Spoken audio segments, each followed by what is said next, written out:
ಜಾತ್ಯತೀತ ಜನತಾದಳದ ಕಚೇರಿಯ ಒಂದು ಕಟ್ಟಡದ ಒಂದು ಶಂಕುಸ್ಥಾಪನೆಯ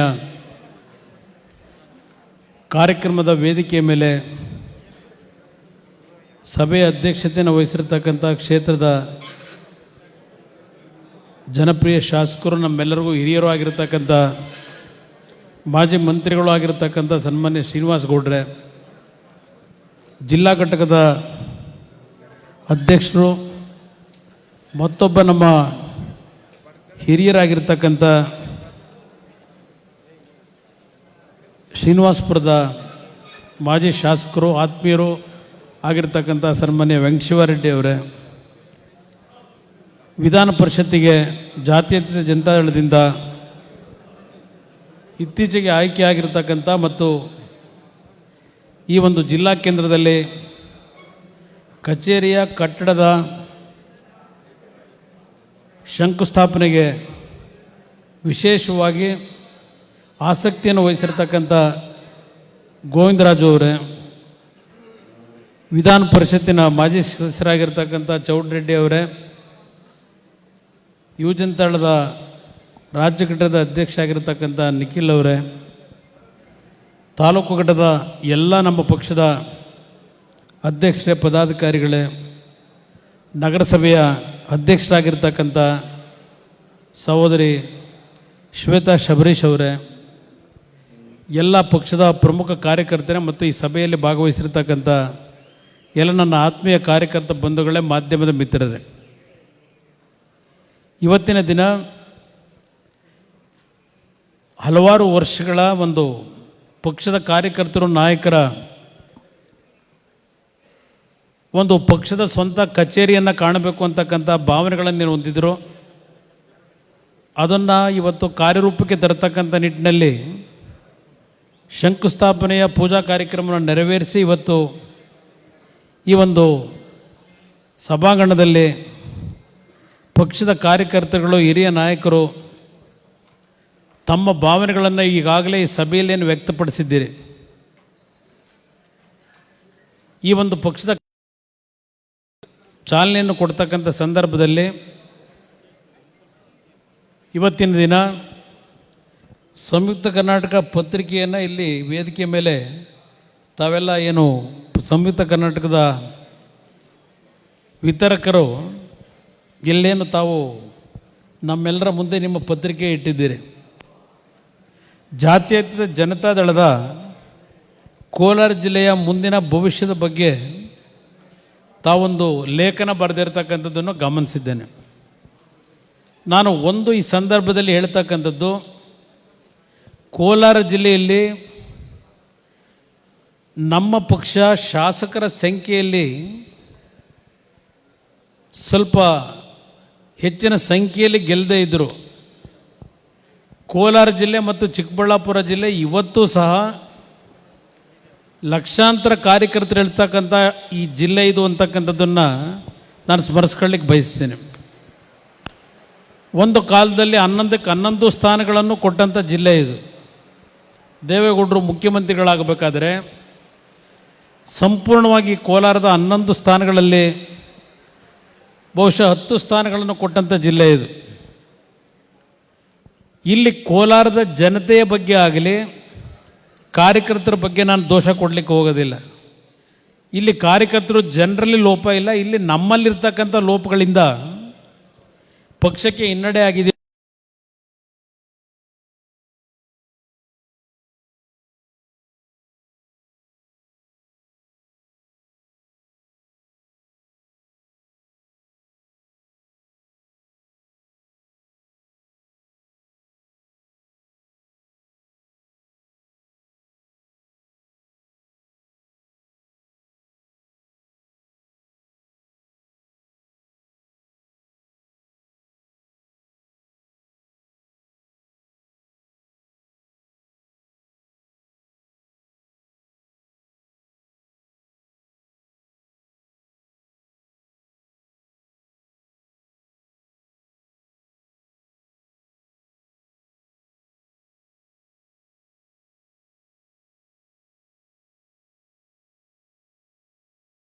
ಒಂದು ಮಾತನ್ನು ನಾನು ನಿಖಿಲ್ ಅವ್ರಿಗೆ ಹೇಳಲಿಕ್ಕೆ ಬಯಸ್ತೀನಿ. ಈ ಜಿಲ್ಲೆಗೂ ನಿನಗೂ ಸಂಬಂಧ ಇರ್ತಕ್ಕಂಥ, ಈ ಮಣ್ಣಿನ ಸಂಬಂಧ ಇರ್ತಕ್ಕಂಥ ಜಿಲ್ಲೆ ಈ ಜಿಲ್ಲೆ ಅಂತಕ್ಕಂಥದ್ದನ್ನು ನಿಖಿಲ್ ಅವರಿಗೆ ನೆನಪಿಸ್ಕೊಡ್ಲಿಕ್ಕೆ ಬಯಸ್ತೀನಿ. ಕಾರಣ, ನಾನು ಮದುವೆ ಆಗಿರ್ತಕ್ಕಂಥದ್ದು ಈ ಜಿಲ್ಲೆಯ ಮಗಳನ್ನ.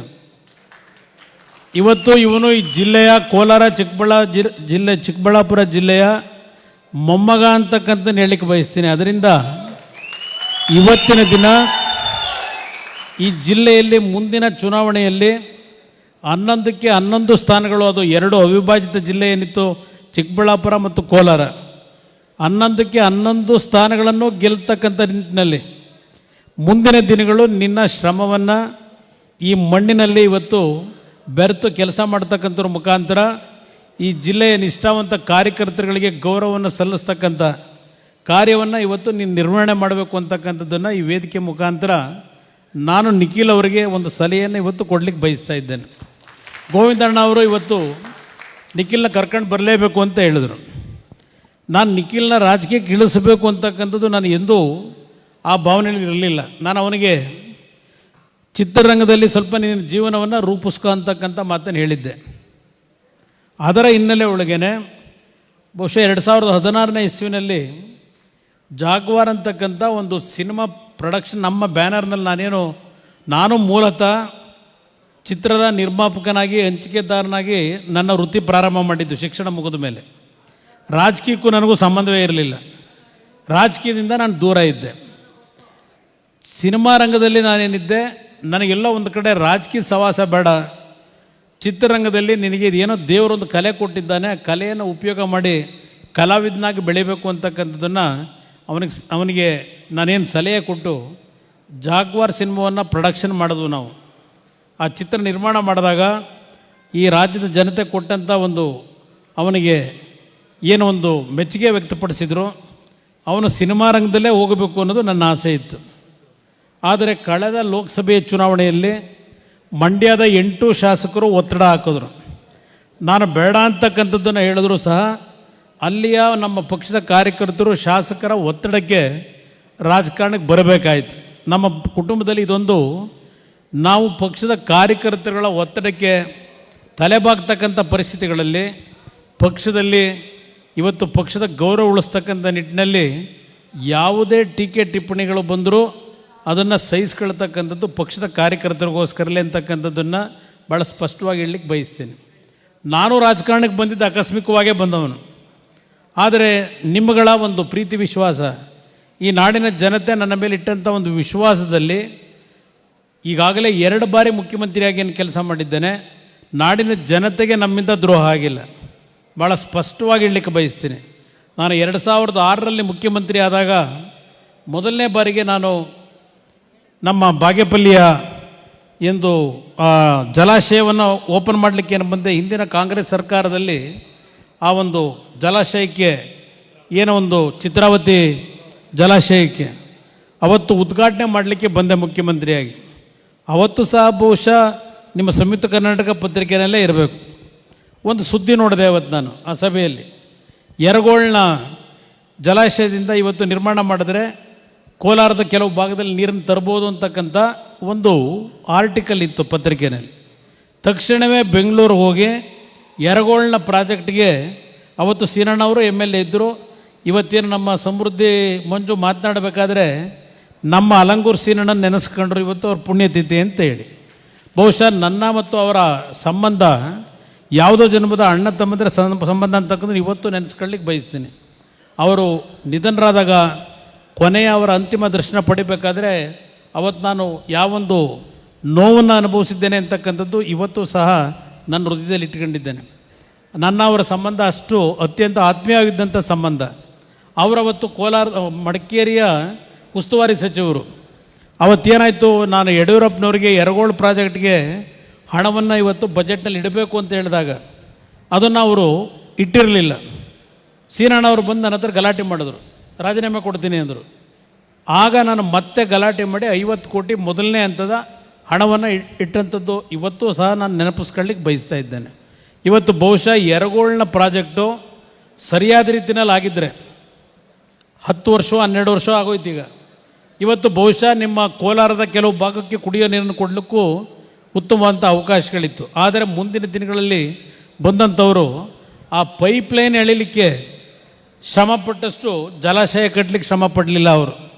ಯಾಕೆಂದರೆ ಪೈಪ್ಲೈನಲ್ಲಿ ಸ್ವಲ್ಪ ದುಡ್ಡು ಸಿಗ್ತದೆ, ಜಲಾಶಯ ಕಟ್ಟೋದವ್ರಿಗೆ ದುಡ್ಡು ಸಿಗೋದಿಲ್ಲ. ಇದು ಕೆಲವೆಲ್ಲ ನಡೆದಿರ್ತಕ್ಕಂಥ ಘಟನೆಗಳೇನಿದೆ. ನನಗೆ ಸಿಕ್ಕಂಥ ಅವಧಿ ಒಂದು ಬಾರಿ ಬಿ ಜೆ ಪಿಯವ್ರ ಜೊತೆ 20 ತಿಂಗಳು ಆಡಳಿತ ನಡೆಸಿದೆ. ಈಗ ಮೊನ್ನೆ 14 ತಿಂಗಳು ಕಾಂಗ್ರೆಸ್ನವ್ರ ಜೊತೆ ಆಡಳಿತ ನಡೆಸಬೇಕಾದ್ರೆ ನನಗೇ ಆದಂಥ ಇತಿಮಿತಿಗಳಿತ್ತು. ಸ್ವತಂತ್ರವಾಗಿ ನಾನು ಯಾವುದೂ ತೀರ್ಮಾನಗಳನ್ನು ಮಾಡ್ತಕ್ಕಂಥ ಪರಿಸ್ಥಿತಿಯಲ್ಲಿ ಇರಲಿಲ್ಲ. ಇವತ್ತು ಕೋಲಾರದಲ್ಲಿ ಯಾರಾದರೂ ಒಬ್ಬ ಅಧಿಕಾರಿ ನಾನು ಹಾಕಬೇಕಾದ್ರೆ, ಯಾರಾದರೂ ಒಂದು DC ನೋ SP ನೋ ಹಾಕಬೇಕು ಅಂದರೂ ಸಹ ಕಾಂಗ್ರೆಸ್ನ ನಾಯಕರು ಕೊಟ್ಟಂಥ ಹೆಸರನ್ನೇ ನಾನು ಹಾಕಬೇಕಾಗಿತ್ತು. ಹೆಸರಿಗೆ ಮುಖ್ಯಮಂತ್ರಿ ಇದ್ದೆ, ಆದರೆ ಅವ್ರಿಗೇನು ಡೈರೆಕ್ಷನ್ ಕೊಡ್ತಾರೆ ಅದರ ಮೇಲೆ ನಾನು ಕೆಲಸ ಮಾಡಬೇಕಾದಂಥ ಪರಿಸ್ಥಿತಿಯಲ್ಲಿ ನನ್ನ ಆ ಒಂದು ಒತ್ತಡದಲ್ಲಿ ಇಟ್ಟಿದ್ದರು. ಸ್ವತಂತ್ರವಾಗಿ ನಾನು ಯಾವುದೂ ತೀರ್ಮಾನ ಮಾಡೋಂಗಿಲ್ಲ. ಮಾಧ್ಯಮದ ಮಿತ್ರರಿಗೂ ನಾನು ನೆನಪಿಸ್ಕೊಡ್ತೇನೆ, ನಾನು ಮುಖ್ಯಮಂತ್ರಿಯಾಗಿ ಅವತ್ತು ಅಧಿಕಾರ ಸ್ವೀಕಾರ ಮಾಡಿದಂಥದ್ದು ಒಂದೇ ಉದ್ದೇಶ. ನಾನೊಂದು ಮಾತು ಕೊಟ್ಟಿದ್ದೆ, ನನ್ನ ರೈತರ ಆತ್ಮಹತ್ಯೆ ಪ್ರಕರಣಗಳನ್ನು ಗಮನಿಸಿ ಒಂದು ಬಾರಿ ರೈತರ ಸಾಲ ಮನ್ನಾ ಮಾಡ್ತೀನಿ ಅಂತ ಹೇಳಿ. ಸಂಪೂರ್ಣವಾದಂಥ ಸರ್ಕಾರ ನಮಗೆ ಬರದೇ ಇದ್ದರು. ಕಾಂಗ್ರೆಸ್ನವ್ರು ಏನವತ್ತು ಬೆಂಬಲ ಕೊಡ್ತೀವಿ ಅಂತ ಬಂದರು. ನನಗೆ ವೈಯಕ್ತಿಕವಾಗಿ ಇಷ್ಟ ಇಲ್ಲದೆ ಇದ್ದರು. ದೇವೇಗೌಡರು ಸಹ ಅವತ್ತು ಹೇಳಿದ್ರು, ಕಾಂಗ್ರೆಸ್ನವ್ರು ನೀವೇ ಮುಖ್ಯಮಂತ್ರಿಯಾಗಿ ನಾವು ಬೆಂಬಲ ನೀಡ್ತೀವಿ ಅಂತ ಹೇಳಿ. ಒಪ್ಪಲಿಲ್ಲ ಹೈಕಮಾಂಡ್. ಇಲ್ಲ ಕುಮಾರಸ್ವಾಮಿಯವರೇ ಮುಖ್ಯಮಂತ್ರಿ ಆಗಲಿ ಅಂದರು. ಮುಖ್ಯಮಂತ್ರಿ ಮಾಡಿ ಮೊದಲನೇ ದಿವಸದಿಂದಲೇ ಯಾವ್ಯಾವ ರೀತಿ ಕಂಡೀಷನ್ಗಳು ಹಾಕೊಂಬಂದರು ಅದೆಲ್ಲ ಒಂದು ಇತಿಹಾಸ ಆಗಿದೆ. ಅದರ ಜೊತೆಗೆ ಯಾವ ಫೆಬ್ರವರಿ 2018 ಸಿದ್ದರಾಮಯ್ಯವರು ಒಂದು ಬಜೆಟ್ ಮಂಡನೆ ಮಾಡಿದರು. ನಾನು ಮುಖ್ಯಮಂತ್ರಿಯಾಗಿ ಹೊಸದಾಗಿ ಬಜೆಟ್ನ ಮಂಡನೆ ಮಾಡ್ತೀನಿ ಅಂದರೆ ಯಾವ ಕಾರಣಕ್ಕೂ ಹೊಸ ಬಜೆಟನ್ನು ಮಂಡನೆ ಮಾಡಬೇಕಾಗಿಲ್ಲ, ನಾನೇನು ಕಾರ್ಯಕ್ರಮ ಅವತ್ತು ಘೋಷಣೆ ಮಾಡಿದ್ದೇನೆ ಅದನ್ನೇ ಮುಂದುವರಿಸಿ ಅಂತಾರೆ. ಇಲ್ಲಿ ಯಡಿಯೂರಪ್ಪನವರು ನೀನು ರೈತರ ಸಾಲ ಮನ್ನಾ ಮಾಡ್ತೀನಿ ಅಂತ ಮಾತು ಕೊಟ್ಟು ಮುಖ್ಯಮಂತ್ರಿಯಾಗಿ 24 ಗಂಟೆಲಿ ಮಾಡ್ತೀನಿ ಅಂತ ಹೇಳಿ ರೈತರು ಸಾಲ ಮನ್ನಾ ಮಾಡಲಿಲ್ಲ ಅಂತೇಳಿ ಯಡಿಯೂರಪ್ಪನವರು ನನ್ನ ಬಗ್ಗೆ ಕೆಟ್ಟ ರೀತಿಯಲ್ಲಿ ಚರ್ಚೆ ಮಾಡೋದು. ಇದು ಯಾವ ರೀತಿಯಲ್ಲಿ ನಾನು ಅನುಭವಿಸಿದ್ದೇನೆ, ನನ್ನ ಕೆಲವು ಸಮಸ್ಯೆಗಳನ್ನು ಅವತ್ತು ಅನ್ನೋದಕ್ಕೆ ಚರ್ಚೆ ಮಾಡೋಕೆ ಒಂದು 3-4 ಗಂಟೆ ಚರ್ಚೆ ಮಾಡಬೇಕು. ಅದೆಲ್ಲವನ್ನು ಸುದೀರ್ಘವಾಗಿ ಹೇಳೋದಿಲ್ಲ. ಇಂಥ ಪರಿಸ್ಥಿತಿಯಲ್ಲೂ ಸಹ ಮೊದಲನೆಯ ಬಜೆಟನ್ನು ನಾನು ಹಲವಾರು ಒತ್ತಡಗಳ ನಡುವೆ ನಾನು ಮತ್ತೆ ಪುನರ್ ಏನು ಒಂದು ಬಜೆಟನ್ನು ಮಂಡನೆ ಮಾಡಿದೆ. ಅವತ್ತು 9,000 ಕೋಟಿ ರೈತರ ಸಾಲ ಮನ್ನಾಗೆ ಹಣವನ್ನು ಹೊಂದಿಸ್ದೆ 2018-19ನೇ ಆರ್ಥಿಕ ವರ್ಷದಲ್ಲಿ. 19-20ನೇ ಆರ್ಥಿಕ ವರ್ಷದಲ್ಲಿ ಸುಮಾರು 15,000 ಕೋಟಿ ಹಣವನ್ನು ಕೊಡ್ತಕ್ಕಂಥ ನಿರ್ಧಾರ ಮಾಡಿದೆ. 25,000 ಕೋಟಿ ರೈತರ ಸಾಲ ಮನ್ನಾ ಮಾಡ್ತಕ್ಕಂಥ ಒಂದು ತೀರ್ಮಾನ ತೆಗೆದುಕೊಂಡಿದ್ದರೆ ಇಡೀ ದೇಶದ ಇತಿಹಾಸದಲ್ಲಿ, ಅದು ಕರ್ನಾಟಕ ರಾಜ್ಯದಲ್ಲಿ ನೀವು ಬೆಳೆಸಿದಂಥ ಈ ನಿಮ್ಮ ಕುಮಾರಸ್ವಾಮಿ ಅಂತಕ್ಕಂಥದ್ದನ್ನು ಇವತ್ತೂ ನಾನು ಹೇಳಲಿಕ್ಕೆ ಬಯಸ್ತಾ ಇದ್ದೇನೆ. ನನ್ನ ಕಾರ್ಯಕರ್ತರಿಗೆ ನಾನೇನೂ ಮಾಡೋಕ್ಕಾಗಲಿಲ್ಲ. ನನ್ನ ಕಾರ್ಯಕರ್ತರಿಗೆ ಒಂದು ಬೋರ್ಡ್ ಕಾರ್ಪೊರೇಷನಿಗೆ ಮೆಂಬರ್ ಮಾಡಲಿಕ್ಕೆ ಆಗಲಿಲ್ಲ. ಯಾಕೆಂದರೆ ಎಲ್ಲದಕ್ಕೂ ಪರ್ಮಿಷನ್ ಅವ್ರು ಕೊಡಬೇಕು ನನಗೆ, ಕಾಂಗ್ರೆಸ್ ನಾಯಕರು. ಇಂಥ ಪರಿಸ್ಥಿತಿಯಲ್ಲಿ 14 ತಿಂಗಳು ಸರ್ಕಾರ ಮಾಡಿದ್ದು ಒಂದೇ ಒಂದು ಕಾರಣ, ನನ್ನ ರೈತರನ್ನು ಉಳಿಸ್ಕೊಡ್ಬೇಕು, ರೈತರ ಸಾಲ ಮನ್ನಾ ಮಾಡಬೇಕು ಅನ್ನೋದಕ್ಕೋಸ್ಕರ. ಅದರ ಹಿನ್ನೆಲೆಯಲ್ಲಿ ಯಾವ ರೈತನ ಸಾಲ ಮನ್ನಾ ಮಾಡಲಿಕ್ಕೆ 25,000 ಕೋಟಿ ಹಣವನ್ನು ಹೊಂದಿಸಿಟ್ಟೆ ಬಜೆಟ್ನಲ್ಲಿ. ನನ್ನ ಡ್ಯೂಟಿ ಮುಗಿದೋಗಿದ್ದು ನನಗೆ.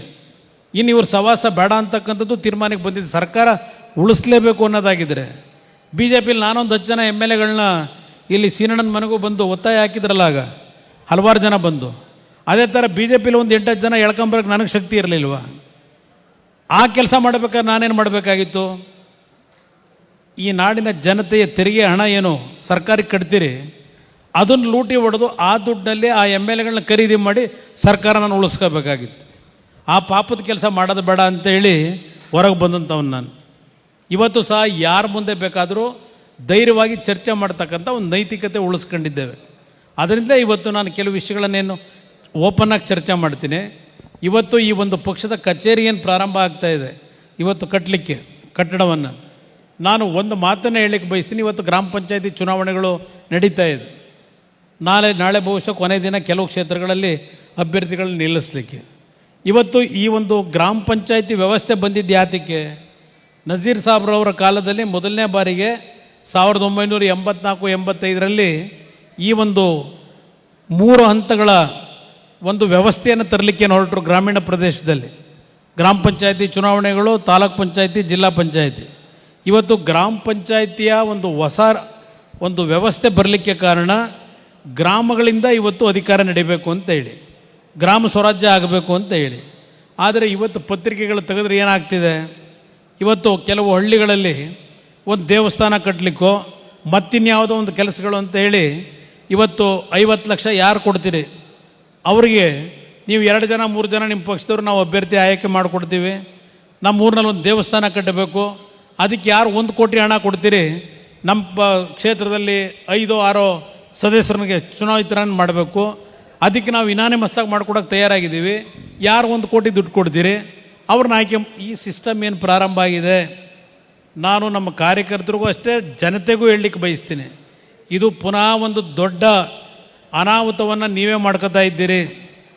ಇವತ್ತು 1 ಕೋಟಿ ಹಣ ಕೊಡೋನು ಇಲ್ಲ 50 ಲಕ್ಷ ರೂಪಾಯಿಗೆ ಹರಾಜು ಹಾಕಿ ಇವತ್ತೇನು ಚುನಾವಣೆಯಲ್ಲಿ ಸ್ಪರ್ಧೆ ಮಾಡಲಿಕ್ಕೆ ಇವತ್ತು ಇನಾನಿಮಸ್ಸಾಗಿ ಮಾಡ್ಕೋತೀವಿ ಅಂತ ಏನು ನೀವುಗಳು ಹಳ್ಳಿಯಲ್ಲಿ ಕೂತು ಚರ್ಚೆ ಮಾಡ್ತಾ ಇದ್ದೀರಿ. ಇದು 30 ಲಕ್ಷ 25 ಲಕ್ಷ ಕೊಡ್ಲಿಕ್ಕೆ ತಯಾರಾಗಿರೋದು. ಮೊನ್ನೆ ಅಲ್ಲೆಲ್ಲ ಮಂಡ್ಯದಲ್ಲಿ ಒಬ್ಬ ತಹಶೀಲ್ದಾರ, ಒಬ್ಬ ಗೌರ್ಮೆಂಟ್ ಅಧಿಕಾರಿ ತಹಶೀಲ್ದಾರ, ನಾನು ಹೆಣ್ತಿನ ನೀವು ಮೆಂಬರ್ ಮಾಡಿದ್ರೆ 25 ಲಕ್ಷ ರೂಪಾಯಿನ ಸ್ಮಶಾನ ಖರೀದಿ ಮಾಡೋಕ್ಕೆ, ಸ್ಮಶಾನದ ರೋಡ್ ಮಾಡೋಕ್ಕೆ ದುಡ್ಡು ಕೊಡ್ತೀನಿ ಅಂತ ಹೇಳಿದ್ರೆ ಮತ್ತಿನ್ನು ಸರ್ಕಾರ ಯಾತಿಗೆ ಬೇಕು, ಚುನಾವಣೆಗಳು ಯಾಕೆ ನಡೆಸಬೇಕು? ಈ ವ್ಯವಸ್ಥೆಗಳಿಗೆ ಪುನಃ ಬುನಾದಿ ಆಗ್ತಾ ಇದ್ದೇವೆ. ಇದು ಎಲ್ಲಿಗೆ ಹೋಗ್ತದೆ ಅಂತಕ್ಕಂಥದ್ದನ್ನು ಯೋಚನೆ ಮಾಡಿ. ಇವತ್ತು ಈ ರೀತಿಯ ಒಂದು ವ್ಯವಸ್ಥೆಗಳಿಂದ ಇವತ್ತು ನರೇಗಾ ಸ್ಕೀಮ್ ಏನಿದೆ, ಬಹುಶಃ ನಿಮ್ಮೆಲ್ರಿಗೂ ಅನುಭವ ಇದೆ.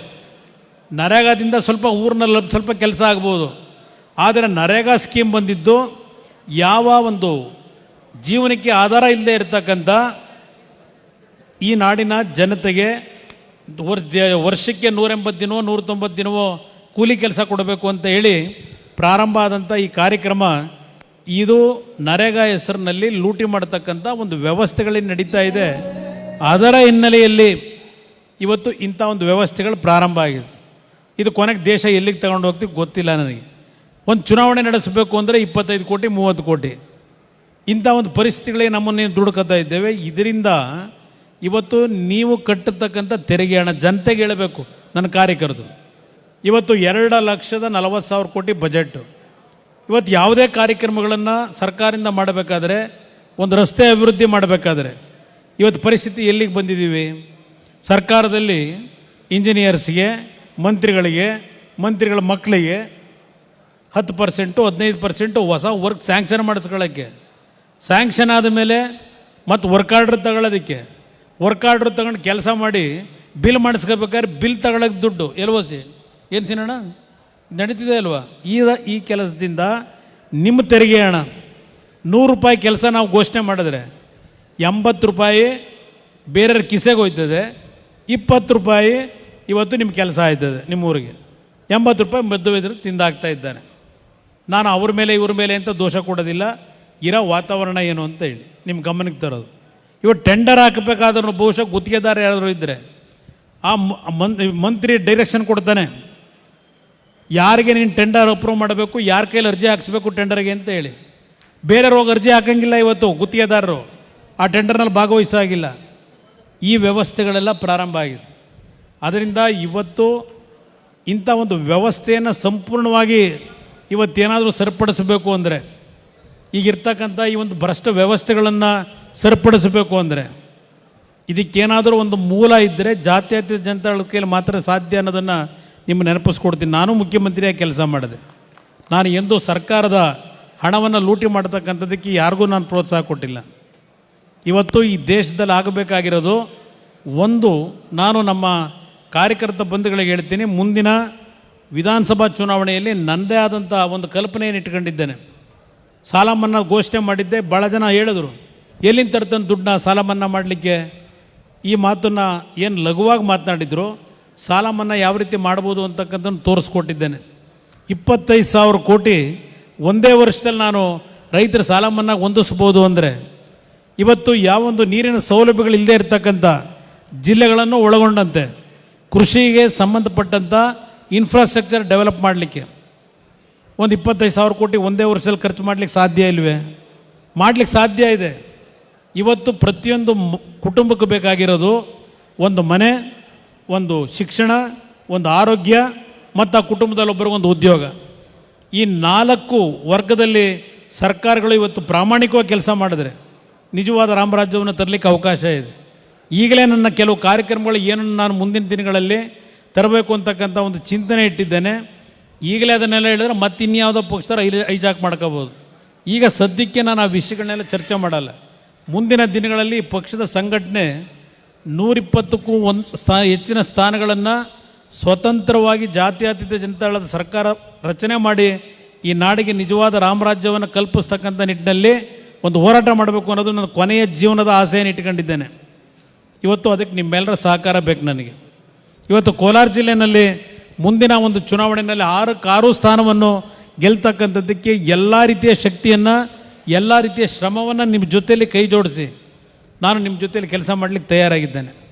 ಸಣ್ಣ ಪುಟ್ಟ ದೋಷಗಳೇನಿದ್ದಾವೆ, ನಮ್ಮಲ್ಲಿರ್ತಕ್ಕಂಥ ಭಿನ್ನಾಭಿಪ್ರಾಯಗಳೇನಿದೆ, ಅದೆಲ್ಲ ಬದಿಗಿಟ್ಟು ನಮ್ಮ ನಾಯಕರುಗಳು ನಾನು ಕಾರ್ಯಕರ್ತರಿಗೆ ಹೇಳಲ್ಲ, ವೇದಿಕೆ ಮೇಲಿರ್ತಕ್ಕಂಥ ನಾಯಕರುಗಳು ನೀವು ಮೈ ಕೊಡುವ ಎದ್ದರೆ 6 ವಿಧಾನಸಭೆ ಕ್ಷೇತ್ರಗಳನ್ನು ನೀವು ಗೆಲ್ಲಕ್ಕೆ ಸಾಧ್ಯ ಇದೆ.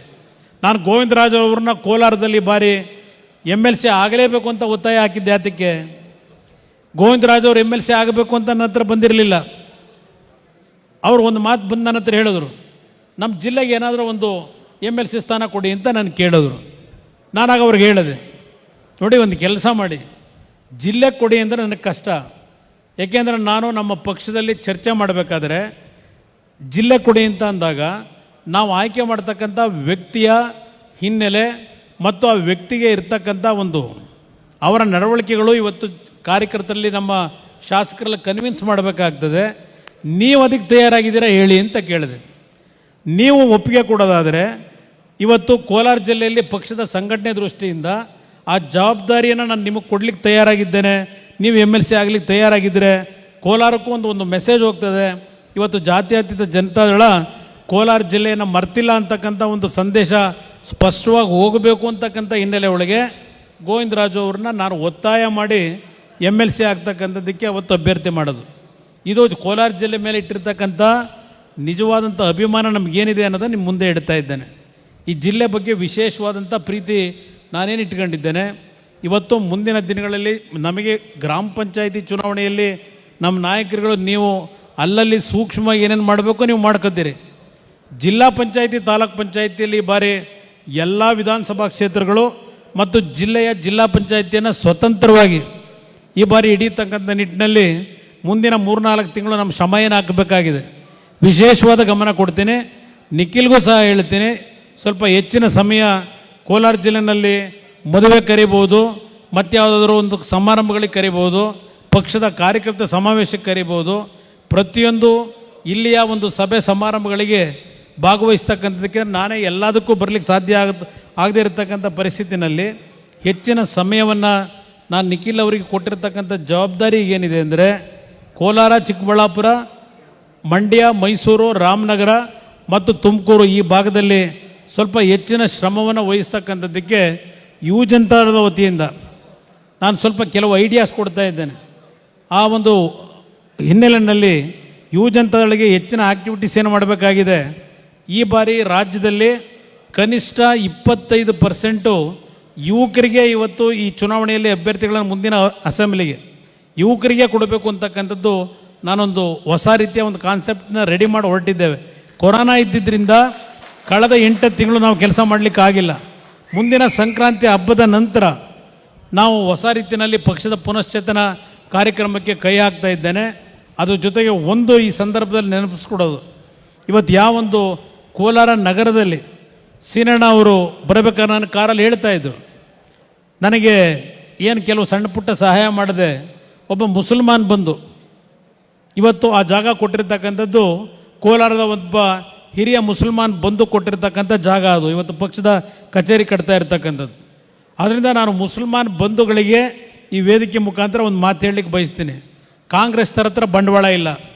ಅವ್ರು ನಿಮ್ಮ ಮುಂದೆ ಹೇಳ್ತಕ್ಕಂಥದ್ದು ಒಂದೇ, JDS ಪಕ್ಷಕ್ಕೆ ಮತ ಕೊಟ್ಟರೆ BJP ಮತ ಆಗ್ದಾಗೆ, JDS ಪಕ್ಷ BJP B ಟೀಮು. ಇದು ಬಿಟ್ಟು ಅವ್ರಿಗೆ ಇನ್ನೇನು ಹೇಳೋದಕ್ಕೆ ಅವ್ರ ಹತ್ರ ಬಂಡವಾಳ ಇಲ್ಲ. ನಾವೇನು ಕೆಲಸ ಮಾಡಿದ್ದೀವಿ ಅದ್ರ ಮೇಲೆ ಓಟ್ ಕೊಡಿ ಅಂತ ಮುಸಲ್ಮಾನ್ ಬಂಧುಗಳನ್ನ ಓಟ್ ಕೇಳೋದಿಲ್ಲ ಕಾಂಗ್ರೆಸ್ನವರು.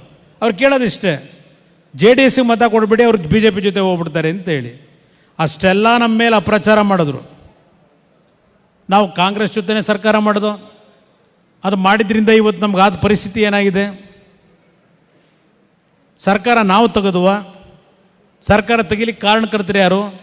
BJP 105 ಸ್ಥಾನ ಬರಲಿಕ್ಕೆ ಕಾರಣ ಯಾರು? ಇವತ್ತು ಮುಳುಬಾಗಿಲಲ್ಲಿ ನಿಮ್ಮ ಸಮೃದ್ಧಿ ಮಂಜು ಸೋಲಕ್ಕೆ ಕಾರಣ ಯಾರು? ಇದೇ ಕಾಂಗ್ರೆಸ್ನವರು. ಹೇಳಿದ್ರು ಮುಸಲ್ಮಾನ ಬಂಧುಗಳು ಓಟ್ ಹಾಕಬೇಡಿ ಅಂತ ಹೇಳಿ. ನಾನು ಮುಸಲ್ಮಾನ ಬಂಧುಗಳು ತಪ್ಪು ಅಂತ ಹೇಳೋದಿಲ್ಲ, ನಿಮ್ಮನ್ನು ದಾರಿ ತಪ್ಪಿಸಿದ್ರು ಈ ಕಾಂಗ್ರೆಸ್ ನಾಯಕರುಗಳು. ಅದರಿಂದ ಇಂಥ ಒಂದು ಪರಿಸ್ಥಿತಿ ರಾಜ್ಯದಲ್ಲಿದೆ. ಕಾಂಗ್ರೆಸ್ನವ್ರ ಬಗ್ಗೆ ಎಚ್ಚರಿಕೆ ಇರಲಿ. ಬಹುಶಃ ನನ್ನ ಮುಸಲ್ಮಾನ್ ಬಂಧುಗಳ ಒಂದು ಮಾತಿ ವೇದಿಕೆ ಮುಖಾಂತರ ಹೇಳ್ತೀನಿ, ಕಾಂಗ್ರೆಸ್ಸು ಈ ರಾಜ್ಯದಲ್ಲಷ್ಟೇ ಅಲ್ಲ, ದೇಶದಲ್ಲಿ ಪುನಃ ಮತ್ತೆ ಬರಲಿಕ್ಕೆ ಸಾಧ್ಯವೇ ಇಲ್ಲ. ಅದರಿಂದ ನಾನು ರಾಜ್ಯದ ರಾಜಕಾರಣದಲ್ಲಿ ಸೂಕ್ಷ್ಮ ಹೋಗ್ತಾ ಇದ್ದೇನೆ. ನಾನು ಯಾವುದೇ ಪಕ್ಷದ ಗುಲಾಮ ಅಲ್ಲ. ನಾನು BJP ಪಕ್ಷಕ್ಕೂ ಗುಲಾಮ ಅಲ್ಲ, ಕಾಂಗ್ರೆಸ್ ಪಕ್ಷಕ್ಕೂ ಗುಲಾಮ ಅಲ್ಲ. ನನ್ನ ಪಕ್ಷನೂ ನಾನು ಉಳಿಸ್ಬೇಕಲ್ಲ. ಈಗ ನಾನು ನನ್ನದೇ ದಾರಿನಲ್ಲಿ ಹೋಗ್ತಾ ಇದ್ದೇನೆ. ನಾನು ಮುಸಲ್ಮಾನ್ ಬಂಧುಗಳು ಈ ಪಕ್ಷದ ಬಗ್ಗೆ ಅನುಮಾನ ಪಡಬೇಡಿ. ಬಹುಶಃ ದೇವೇಗೌಡರು ಈ ಪಕ್ಷ ಈ ದೇವೇಗೌಡರ ಒಂದು ನಾಯಕತ್ವದಲ್ಲಿ ಮುಸಲ್ಮಾನ್ ಬಂಧುಗಳಿಗೆ ಕೊಟ್ಟಂಥ ಹಲವಾರು ಕಾರ್ಯಕ್ರಮಗಳು ಕಾಂಗ್ರೆಸ್ನವ್ರು ಕೊಡಲಿಕ್ಕೆ ಸಾಧ್ಯ ಇಲ್ಲ. ಅದರಿಂದ ಇವತ್ತು ಒಬ್ಬ ಮುಸಲ್ಮಾನ್ ಬಂಧು ಇವತ್ತು ಶ್ರೀನಿವಾಸ್ ಸೀನಣ್ಣ ಅವರಿಗೆ ಅವತ್ತು ಜಾಗ ಕೊಡ್ತೀನಿ ಅಂತ ಅಂದಾಗ ಪಕ್ಷಕ್ಕೆ ಕೊಟ್ಬಿಡಪ್ಪ ಅಂಥೇಳಿ ಪಕ್ಷಕ್ಕೆ ಇವತ್ತು ಕೋಲಾರದಲ್ಲಿ ಇವತ್ತೇನಾದರೂ ಪಕ್ಷದ ಕಚೇರಿ ಕಟ್ತಕ್ಕಂಥ ನಿಟ್ಟಿನಲ್ಲಿ ಏನಾದರೂ ಇವತ್ತು ನಾವು ಕೆಲಸ ಪ್ರಾರಂಭ ಮಾಡಿದರೆ ಅದು ಮುಸಲ್ಮಾನ್ ಬಂಧುಗಳಿಗೆ ಸೇರ್ತಕ್ಕಂಥ ಕ್ರೆಡಿಟ್. ಇದು ನಿಮ್ಮ ಸಮಾಜದಿಂದ ಕೊಟ್ಟಿರ್ತಕ್ಕಂಥ ಕೊಡುಗೆ. ಅದು ಆ ಪಕ್ಷದ ಕಚೇರಿ ಜಾಗ, ಅದನ್ನು ನಾನು ಸ್ಮರಿಸ್ಕೊತೀನಿ ಇವತ್ತು. ಅದರಿಂದ ಇವತ್ತು ಈ ಒಂದು ತಾಲೂಕು ಜಿಲ್ಲೆಯಲ್ಲಿ ಪಕ್ಷದ ಕಚೇರಿಗೆ ಶಂಕುಸ್ಥಾಪನೆ ನೆರವೇರಿಸೋದ್ರ ಮುಖಾಂತರ ಒಂದು ಹೊಸ ರೀತಿಯ ಬದಲಾವಣೆಯನ್ನು ಈ ಜಿಲ್ಲೆಯಿಂದಲೇ ಇವತ್ತು ಈ ಪಕ್ಷಕ್ಕೆ ಸಂಘಟನೆಗೆ ಚಾಲನೆ ಕೊಡ್ತಕ್ಕಂಥ ಒಂದು ಉತ್ತಮವಾದ ದಿನ ಇದು. ಇದರಲ್ಲಿ ನೀವು ಎಲ್ಲ ಒಟ್ಟಾಗಿ ಸೇರಿ ಈ ಪಕ್ಷದ ಸಂಘಟನೆಗೆ ನಾವೆಲ್ಲ ಕೈ ಜೋಡಿಸೋಣ ಅಂತಕ್ಕಂಥ ಮಾತನ್ನು ಹೇಳಿ, ಆ ಭಗವಂತ ನಿಮ್ಮೆಲ್ಲರಿಗೂ ಒಳ್ಳೆಯದನ್ನು ಮಾಡಲಿ ಅಂತಕ್ಕಂಥ ಶುಭ ಹಾರೈಸಿ 2 ಮಾತು ಮುಗಿಸ್ತೇನೆ. ಜೈ ಕರ್ನಾಟಕ. ಮಾತು ಆತ್ಮೀಯರೇ, 1-2 ನಿಮಿಷ ಇಷ್ಟೊತ್ತು ಸಹ ತುಂಬ ತಾಳ್ಮೆಯಿಂದ ಇದ್ರಿ. ಈಗ 2 ನಿಮಿಷಗಳ ಕಾಲ ತಾವೆಲ್ಲರೂ ಸಹಕರಿಸಿದ್ರೆ ಕಾರ್ಯಕ್ರಮನ ಮುಗಿಸೋಣ. ಈಗ ಈ ಒಂದು ಕಾರ್ಯಕ್ರಮದ ಬಗ್ಗೆ ನಿಮ್ಮ ನಿರೀಕ್ಷೆಗಿಂತ ಹೆಚ್ಚಿನ ವಿಚಾರಗಳನ್ನು ತಿಳಿಸ್ಕೊಟ್ಟಂತಹ ಕುಮಾರಸ್ವಾಮಿ ಅವರಿಗೆ ಧನ್ಯವಾದಗಳನ್ನ ಹೇಳ್ತಾ, ಲಲಿತಾ ಶ್ರೀನಿವಾಸ್ ಅವರು ಶ್ರೀನಿವಾಸಪುರದ ಪುರಸಭೆ ಅಧ್ಯಕ್ಷರು ಅವರಿಗೆ ಒಂದು ಸನ್ಮಾನ ಕಾರ್ಯಕ್ರಮವನ್ನು ಹಮ್ಮಿಕೊಂಡಿದ್ದಾರೆ. ಹಾಗಾಗಿ ಈ ಕಾರ್ಯಕ್ರಮಕ್ಕೆ ನಾವೆಲ್ಲರೂ ಸಹ ಅಭಿನಂದಿಸೋಣ. ಹಾಗೆ ಗೋಲಿಬಾರ್ ವೆಂಕಟರೆಡ್ಡಿ ಸರ್ ಅವರು ಸಹ ಸೇರಿ ಇವರಿಗೆ ಸನ್ಮಾನ ಕಾರ್ಯಕ್ರಮವನ್ನು ಹಮ್ಮಿಕೊಂಡಿದ್ದಾರೆ. ನಾವೆಲ್ಲರೂ ಸಹ ಅವರಿಗೆ ಅಭಿನಂದಿಸೋಣ.